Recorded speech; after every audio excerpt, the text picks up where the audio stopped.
Momen haru, istri prajurit TNI bersama bayi baru dilahirkannya bertemu dengan suami di lokasi latihan militer.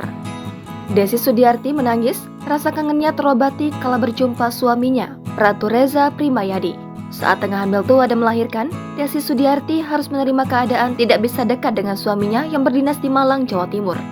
Momen mengharukan itu terjadi saat Divisi Infanteri 2 Korstat menggelar latihan penerjunan KDOL dan penerjunan statik pada Sabtu 17 September lalu di daerah latihan Kampung Sengkol, Lombok Tengah, Malang, Senin 19 September 2022.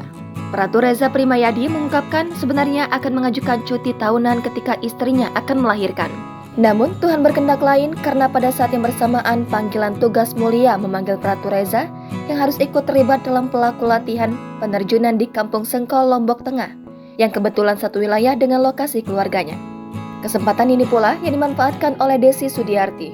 Dengan mata berlinang air mata dan membawa sosok bayi mungil masih merah yang usianya baru 2 minggu, istri Ratu Reza Primayadi melihat kehebatan sang suami, sekaligus ayah dari bayinya yang melaksanakan penerjunan. Setelah semua pasukan diterjunkan, Desi Sudiarti dengan bayinya menemui sang suami yang saat itu telah selesai melaksanakan latihan. Desi Sudiarti mengungkapkan rasa terima kasihnya kepada Pangdiviv 2 Kostrad karena telah mempertemukan keduanya dengan keluarganya. Sementara itu, Pangdiviv 2 Kostrad mengungkapkan, momen ini sangat langka dan jarang terjadi. Ia merasa terharu dan iba atas cerita yang disampaikan. Untuk itu, melalui momen yang indah ini, ia berharap semua orang bisa memetik hikmah dan selalu memperhatikan serta mengutamakan keluarga. Jangan lupa subscribe, share, komen, dan like ya.